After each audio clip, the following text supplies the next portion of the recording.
nuestro queridísimo don Alberto Uribe. Don Alberto, ¿nos escuchás? Buenos días, sí, claro, los escucho. Buenos Buenos días, don días. Alberto, un gusto tenerlo acá. Muchas gracias por su tiempo el día de hoy. Bueno, Gracias, Lo gracias. presentamos Sí, la verdad brevemente. es lo que estaba presentamos todavía viendo brevemente. algunas cosas del Sí. noticiero y me estaba tardando un poco, pero ya ahí reparé un par de cosas.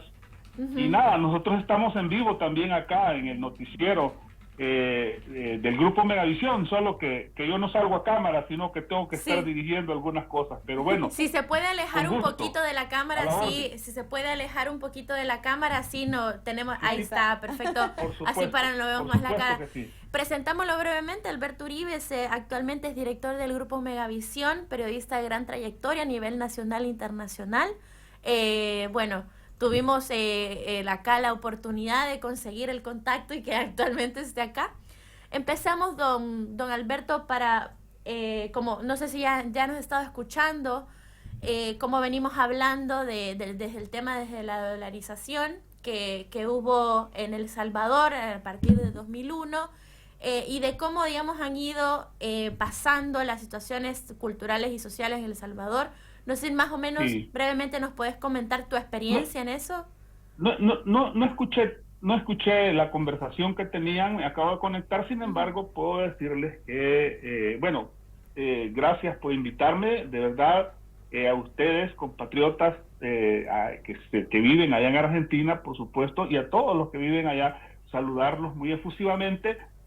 Por supuesto, nosotros acá en El Salvador hemos venido como experimentando ciertas cosas, no solo en la economía, no solo en la seguridad, sino que muchas cosas que son de aspectos culturales que tienen que ver también, digamos, por ejemplo, con ese querer de hacer bien las cosas, ese querer de vivir mejor. Eh, Quisiera irme un poquito atrás. Durante el conflicto armado, pues, o sea, y cuando nosotros éramos jovencitos, justamente, pues, la vida era difícil. Ser estudiante era un delito. Es decir, había, digamos, como mucha fuerza militar en la calle que te bajaban de un bus y te ponían así y te registraban y te golpeaban y había bastante represión. Todas esas historias, todas esas partes de la vida de El Salvador le fueron dando, digamos, por ejemplo, le fueron dando la existencia quizás fuerte a un complejo grupo guerrillero que le dio, digamos, por ejemplo, le dio al país, digamos, por ejemplo, quizás un querer ser mejor, ¿no? Y obviamente, pues, en un momento determinado, allá por el 2015, sí, allá por el 2015, entra, digamos, por ejemplo, después de los 20 años que mantuvo Arena, el gobierno, entra el FMLN. Como un parangón rápido, entra el FMLN. El FMLN, después de los 20 años del gobierno de Arena, de los gobiernos de Arena, llegan y dominan y gobiernan 10 años. 5 años de Mauricio Funes, y 5 años también del presidente Salvador Sánchez Serén, que también era un exguerrillero, y obviamente pues esto trae consigo arrastrando muchas cosas que tenían que ver con la seguridad del país y Sí. con el desarrollo del país a la par de la economía. Y la economía no despuntaba, ¿por qué? Porque había, digamos, por ejemplo, tanta injerencia en nuestro país de los Estados Unidos, tanta injerencia en nuestro país de muchas eh, cosas foráneas, digamos así, y que no daban, digamos, por ejemplo, como el paso para poder salir adelante, ¿no? Es decir, habían tantas posiciones políticas que no daban, digamos, como el paso para que el salvadoreño de bien siguiera adelante. Obviamente, pues estábamos rodeados de políticos de extrema derecha, políticos de izquierda, y que siempre mantenían una guerra continua. O sea, terminamos la guerra civil, se firmaron los acuerdos de paz, pero nosotros seguimos en una guerra continua, una guerra política, en una guerra que no paró. Obviamente, pues todos los que se fueron para Estados Unidos, todos los compatriotas que viven en los Estados Unidos y para otros países, algunos se fueron huyendo de la guerra. Sí. Eh, Cuando llega el FMLN al gobierno, los 10 años del gobierno del FMLN, pues muchos quisieron, digamos, dijeron, bueno, hoy vamos a estar mejor, pero las cosas siguieron igual. Ahora con algo peor, que era el remanente de pandillas. Sí. Cuando estas pandillas se forman en los Estados Unidos y empiezan a deportar de los Estados Unidos, o sea, la historia cambia aquí en el país. ¿Por qué? Porque las pandillas cuando vienen los primeros pandilleros al país, los toman como un juego. Los políticos los tomaron como un juego y ellos empiezan a dominar en todas las colonias, en todos los barrios. O sea, la inseguridad se volvió casi insoportable, la renta, la mal llamada renta, digamos, porque era una extorsión al final. O sea, que la gente tenía que pagar por llegar de una colonia a otra, o si se pasaban de una colonia a otra y no tenían, digamos, como los pases correspondientes o el permiso correspondiente, pues podían hasta perder la vida. Sí. Y cosas como esas sucedieron en nuestro país. Obviamente, pues, a la par, la economía nunca despegaba. Un gobierno de Arena, que fue el de Francisco Flores, en su tiempo, dolarizó la economía. Una economía que estaba, digamos, más arraigada o más puesta, como ha venido por muchos años, que estaba, digamos, por ejemplo, sostenida por nuestros hermanos que vivían en los Estados Unidos, que eran las remesas. Sí. Y obviamente, pues hoy, con todos estos cambios, quizás me voy a ir hasta arriba de un solo, pero hoy en estos cambios, muchos de los salvadoreños que viven en el extranjero ahora quieren regresar justamente para poder rehacer su vida acá, ahora digamos con un poquito de más dinero.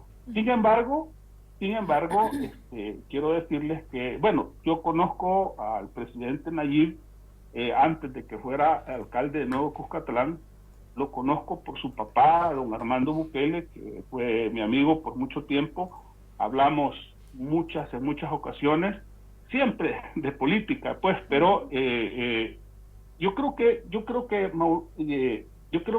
Nayib tenía, tuvo la mejor de las escuelas políticas, pues, en su casa, ¿no? Sí. Y obviamente, pues, él siendo alcalde de Nuevo Cuscatlán, él arranca en las filas del FMLN. Sí. Él fue alcalde del FMLN y era, digamos, como la política tradicional que hemos venido haciendo por muchos años, y él era parte de esa política tradicional.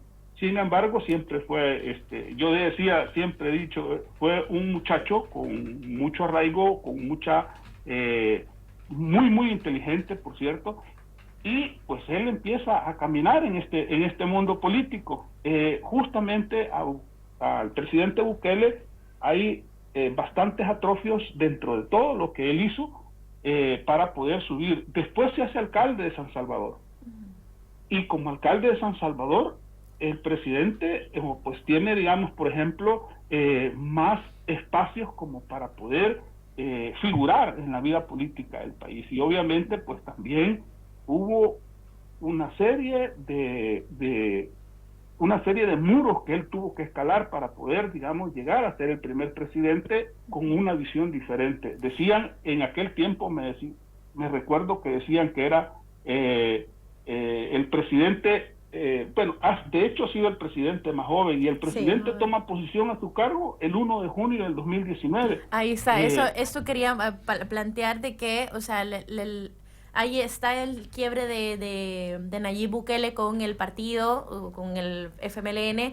Empieza, digamos, forma su propio partido, digamos, obviamente con una gran afluencia, un gran apoyo a nivel nacional, y ahí es cuando, o sea, 2018, corríjame Alberto, que se empieza a lanzar, empieza a mencionar sobre lo que él quería hacer, que era ser presidente. Los viejos partidos FMLN y Arena se unieron para conspirar, para bloquear, unieron su participación en las elecciones, y obviamente pues eso, lo que pasa es que el soberano, o sea, el pueblo tenía, digamos, por ejemplo, ya tenía diseñada una política diferente como para poder sacar a Nayib de eso. A Nayib Bukele él se había inscrito en un partido, se llamaba CD, el partido Sí. CD, Cambio Democrático. A él, entiendo que él se dio cuenta de por decir algo, por este chanchullo se dio cuenta que estaba pasando en el Tribunal Supremo Electoral, se dio cuenta unas horas antes y él se cambió de partido, porque a los que están como candidatos les dan la oportunidad de cambiarse de partido en el momento que desean, ¿no? Y se cambia a Gana. ¿Por qué? Porque él se dio cuenta que al CD lo iban a suspender como partido político. Claro. Entonces, cuando faltaba una hora, el límite de la medianoche se afilió oficialmente a otro partido que se llama Gana, que es un partido de centro derecha en el país. Sí. Esto lo pone, digamos, por ejemplo, ya, digamos, a participar y con un 53 o 55% de los votos en total, creo que gana la presidencia y obviamente pues él toma posesión ya de su cargo el 1 de junio. Y lo primero que hizo, porque esto es como lo que ha pasado, perdón, me fue la señal, lo que ha pasado, lo primero que hizo, porque lo que pasó es que las pandillas, el FMLN y Arena, venían negociando políticamente y negociaban las muertes de los salvadoreños. Claro, es decir, era la moneda de cambio. Hubo un fin de semana que fue el fin de semana más desastroso, que fue ya un fin de semana siendo el presidente, digamos, valga la redundancia. Y esto implicó que lo obligó, más bien dicho, a tomar decisiones extremas que tenían que ver con hacer efectivo un plan de seguridad. Y denomina a su plan de seguridad, esa misma noche recuerdo yo que lo transmitieron en vivo, porque la forma de gobernar del presidente fue diferente siempre. Todos decían que su gobierno estaba en X, antes era Twitter, estaba en X su forma de gobernar, él daba las órdenes a través de Twitter, las hacía así como más millennial, ¿no? Y él daba las órdenes vía Twitter en ese tiempo. Hoy ya nos acostumbramos, sin embargo me imagino que tienen formas administrativas de hacer llegar esto.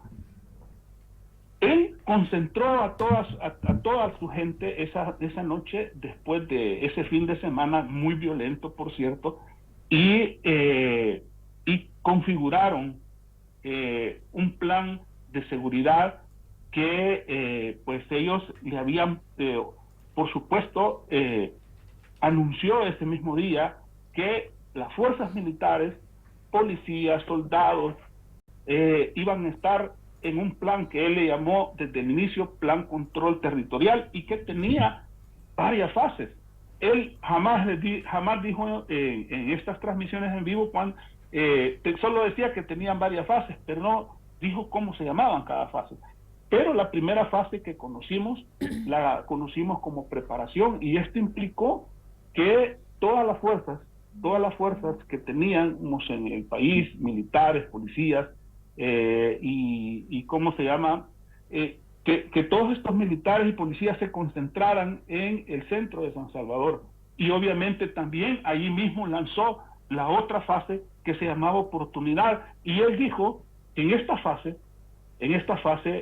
ya hacía un llamado a los jóvenes salvadoreños para que se pudieran incorporar al ejército, y obviamente pues quería sumar de 20,000 soldados a 40,000, y esto lo hacía un poco más fuerte. Y ahí mismo en esta misma semana lanzó la fase de modernización, que era equipar a los policías, y implicó que las fuerzas militares y policiales equiparlos con armas, con vehículos, con chalecos, con helicópteros, con cosas de visión nocturna y todas esas cosas que ocupan los militares. Bueno, pero esto también implicaba que la gente estuviera de acuerdo. Sí. Y hubo un momento en que la oposición política empezó. Recuérdense que estamos hablando solo de la política que él ocupó, sí. Pero a la par, o sea, nosotros teníamos la pandemia, teníamos una serie de cosas que estaban que también tenía tenía el gobierno que estar haciendo, digamos, por ejemplo, estar flanqueando todas esas trincheras igual. Sí. ¿Ya? ¿Por qué? Porque también o sea, el presidente lo que ha demostrado, digamos, por ejemplo, en estas etapas, ha sido que ha tenido la capacidad de manejar muchas cosas en términos rápidos, ¿verdad? Y obviamente, pues para eso necesitaba muchas cosas que la Asamblea Legislativa en ese mismo tiempo no se las daba, ¿verdad? Yo recuerdo también la vez que el presidente Bukele llegó a la Asamblea Legislativa e invocó el artículo 167 de la Constitución y convocó a una sesión extraordinaria en la Asamblea y llamó a los ciudadanos, a todos los ciudadanos a unirse, y que rodearon la Asamblea Legislativa. Llegó el montón de ciudadanos afuera y él habló en su discurso y igual acusó a los partidos Arena y FMLN de tener alguna convivencia con las pandillas. Se entró a la Asamblea Legislativa, se militarizó la Asamblea Legislativa. Nosotros que estábamos acostumbrados a tener una política tradicional, pensamos que esto iba a ser un desastre, pensamos que en principio, o sea, iba a tomar el control de la Asamblea Legislativa, iba a ser una asamblea constituyente, es decir, esto se puso, como dicen aquí en El Salvador, se puso color de hormiga, pero no pasó, ya no pasó, y lo que fue a hacer fue a orar, ya, porque si ustedes saben, él es musulmán y oró en su forma, ¿no? Sí. Y luego salió y les dijo le dijo a la gente que había hablado con Dios y esto y lo otro, y le respondió a la multitud, porque la gente quería meterse a la asamblea y quería despedir a los diputados. O sea, la gente sí, creo yo, que ha estado cansada de la forma tradicional de hacer política. Sí, perdón que obviamente, pues... Sí, justamente de eso quería hablar, que una de las cosas también que hizo que, además de la popularidad y todo, y el buen trabajo que había hecho en la alcaldía de Nuevo Cuscatlán y en la alcaldía de San Salvador, que eso lo empezó a popularizar, también la población llegó a un punto de hartazgo con ambos partidos, con Arena, con el FMLN, de que ninguno hacía un cambio para bien. Luego llega Nayib con ideas nuevas y con la valentía de llevarlas a cabo. Creo que esto fue algo muy importante y por lo cual el presidente ha tenido éxito en su modelo de seguridad actual. Y claro, o sea, más para ir más ya un poco dándole forma a Alberto, porque nos quedan pocos minutos, solamente que nos diga, o sea, actualmente, digamos, las reformas que él ha hecho, pues han dado como un respiro a la población para que, pues, puedan salir tranquilamente a la calle, puedan obviamente optar por ir a espacios públicos. Antes no podíamos contemplar nada después de las 7 de la tarde u 8 de la noche. O sea, no podíamos hacer nada de eso, pero como solamente para que desde su experiencia, cómo ve ahora todas estas reformas que el presidente pues ha realizado. Bueno, quizás sin darle continuismo a la versión de Bukele, pero la idea me imagino que el presidente tenía es apagar las pandillas y intentar una nueva forma de hacer política. Y obviamente pues las pandillas ahí seguían en la calle. Tú no podías entrar a las colonias, como te dije antes. Te mantenías extorsionado, es decir, cada paso que dabas en el centro de San Salvador, en un bus había un pandillero. Había mucha gente que estaba, digamos, indignada porque le habían matado a un familiar, porque en la tienda ya no podía llegar a comprar porque tenía que pagarle a la tienda y tenía que pagarle al pandillero. Y todas esas cosas hartaron a la gente. Entonces, todo este plan de seguridad también lleva al presidente a tomar decisiones como la creación de una gran cárcel, ¿no? En donde meter a todos los líderes pandilleros. Y esto, digo líderes, aunque son cabecillas, pues, pero lleva a todos los cabecillas a meterlos en el SECOT, que es el Centro de Confinamiento del Terrorismo, que por cierto tuve la experiencia de ir por ahí, y obviamente ellos viven una vida dura ahí. Es decir, no es como cualquier cárcel, ¿no? Es decir, el SECOT es realmente un centro de confinamiento, en donde tienen a los pandilleros más peligrosos del país, que han sido catalogados como terroristas por la Corte Suprema de Justicia. Y obviamente, pues, meter a los pandilleros los deja fuera del crimen. Si me entienden este concepto, los deja fuera del crimen. Es decir, ellos ya no pueden tomar una decisión para mandar a matar a alguien, para mandar a extorsionar a alguien, o para hacer cualquier tipo de cosa que tenga que ver con la resistencia al crimen. Claro. Entonces, estos muchachos, vea, que por cierto ya debería de ser esta como la quinta generación, después de todos estos años que les he ido contando, 20 años de Arena, más 10 del FMLN, son 30 años, y digamos estos 5 que ha hecho Nayib. Obviamente, pues hay unas próximas elecciones en donde Nayib gana la mayoría en la Asamblea Legislativa. Obviamente también gana él por una mayoría calificadísima, diría yo, ¿verdad? Y pues casi los 3 millones de personas votan por Nayib, y esto le da la seguridad y la certeza de que está haciendo realmente bien las cosas. Sí. Y al mismo tiempo ha sido como un referente internacional. Pero la gente como tal, si tú le preguntas a Alberto Uribe como tal, yo voy al centro histórico de San Salvador, allá es una fiesta total.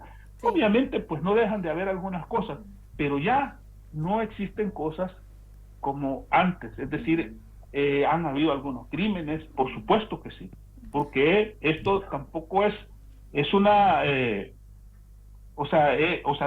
a los pandilleros y a la gente criminal tampoco le ha salido una aura en la cabeza. Es decir, sí. O sea, aquí hay todavía, digamos, algunos remanentes que, por cierto, hay un régimen de excepción que ya lleva más de un año y que se implementa justamente en el marco del trato que se le debe dar a la delincuencia en el programa que tiene Nayib, que se llama Plan Control Territorial. Sí. Y esto le pone más ingredientes para que la gente se sienta segura. Si ustedes, yo he visto algunas cosas que pasan en Ecuador, que pasan en Colombia, que pasan allí mismo en Argentina, ¿verdad? Que se supone que había, digamos, por ejemplo, en términos generales, mucho más educación, mucho más de avanzada, pero obviamente hay cosas que creo yo que Nayib cambió de tajo, y solo hacía falta que tuvieran voluntad política, le llamo yo. Así exactamente, para poder cambiar. Para ir cerrando, sí, don Alberto, le agradecemos mucho su aporte. La verdad es que para nosotras es bastante curioso, también, enriquecedor, y bueno, curioso también porque no hemos vivido, digamos, toda la situación, claro, ¿no? que de cómo se ha convertido El Salvador. Hemos ido de visita luego de que ahora el presidente Bukele ha implementado este plan, y sí, hemos visto los cambios, pero bueno, sabemos de que muchos salvadoreños son los que lo apoyan, muchos salvadoreños están más tranquilos de salir a la calle, y bueno, es más, la misma ministra Patricia Bullrich quiere implementar un plan parecido acá en Argentina, pero eso es algo que vamos a hablar en otro programa. En otro momento. Le agradecemos mucho, don Alberto, y gracias, obviamente ese también es su espacio, ¿sí? Ese también es su espacio. Gracias a ustedes, de verdad que para mí ha sido un placer. Me costó un poquito conectarme, pero como les digo, el programa de ustedes es muy temprano para nosotros acá. Sí, son 3 horas de diferencia. Sí. Obviamente, pero es temprano. Y de verdad, cualquier cosa que ustedes necesiten, si necesitan, digamos, por ejemplo, también igual nosotros tenemos todo un panorama, somos 3 televisoras en el país, somos las televisoras de mayor crecimiento, mediático, y son canales 15, 19 y 21. Tenemos nuestra red de afiliadas que pues están en los 14 departamentos del país, y obviamente pues también estamos diseminados, somos el referente centroamericano de noticias, y por supuesto, ¿por qué no estar con ustedes, con mis amigas del Salvador que viven en Argentina, ¿verdad? Y Bueno, por supuesto, saludos a tu papá, ¿verdad? Y pues sabes que es muy buen amigo mío. Muchas gracias, don Alberto. Porque somos de un pueblo. Somos del pueblo todo. Bueno, muchísimas gracias.